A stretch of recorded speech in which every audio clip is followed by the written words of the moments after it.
ನಾನು ಇನ್ಸ್ಟಾದಲ್ಲಿ ನೋಡಬೇಕಾದ್ರೆ ತುಂಬ ಇಷ್ಟ ಆಯಿತು ಇದು. ಕಣ್ಣಿಗೂ ಕಣ್ಣೀರಿಗೂ ಏನು ವ್ಯತ್ಯಾಸ ಗೊತ್ತಾ? ವ್ಯತ್ಯಾಸ ಇಷ್ಟೇ, ಕಣ್ಣಿಗೆ ಹೊರಗಿನ ಪ್ರಪಂಚ ಗೊತ್ತು, ಕಣ್ಣೀರಿಗೆ ಒಳಗಿನ ನೋವು ಗೊತ್ತು. ಅಂದರೆ ಚೆನ್ನಾಗಿದೆ ಅಲ್ವಾ? ಭಾವ ತುಂಬಿ ಹೇಳಬೇಕು, ಇನ್ನು ತುಂಬ ಚೆನ್ನಾಗಿ ಕೇಳಿಸುತ್ತೆ. ಆ್ಯಕ್ಚುಲಿ ಇದು ನಾನು ಓದಿ ಹೇಳ್ತಾ ಇದ್ದೀನಲ್ಲ, ಅದಕ್ಕೆ ಭಾವ ತುಂಬಿ ಹೇಳೋಕ್ಕಾಗ್ತಿಲ್ಲ. ಇನ್ನೊಂದ್ಸಲ ಹೇಳ್ತೀನಿ. ಕಣ್ಣಿಗೂ ಕಣ್ಣೀರಿಗೂ ಏನು ವ್ಯತ್ಯಾಸ? ವ್ಯತ್ಯಾಸ ಇಷ್ಟೇ, ಕಣ್ಣಿಗೆ ಹೊರಗಿನ ಪ್ರಪಂಚ ಕಾಣಿಸುತ್ತೆ, ಕಣ್ಣೀರಿಗೆ ಒಳಗಿನ ನೋವು ಕಾಣಿಸುತ್ತೆ.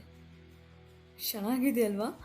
ತುಂಬ ಚೆನ್ನಾಗಿದೆ. ಆ್ಯಕ್ಚುಲಿ ನಾನು ಇನ್ಸ್ಟಾದಲ್ಲಿ ತುಂಬ ನೋಡ್ತಿರ್ತೀನಿ ಆ್ಯಂಡ್ ಎಲ್ಲನೂ ಬರ್ಕೊಂಡ್ಬಿಟ್ಟಿದ್ದೀನಿ ಇಷ್ಟೊಂದು. ನಾನು ಬರೆದಿದ್ದೀನಿ ಕೆಲವೊಂದಿಷ್ಟು ಓನ್ ಇದೆ, ಬಟ್ ಚೆನ್ನಾಗಿದೆ ಎಲ್ಲ ಗೊತ್ತಿಲ್ಲ. ಬಟ್ ಹೇಳಿ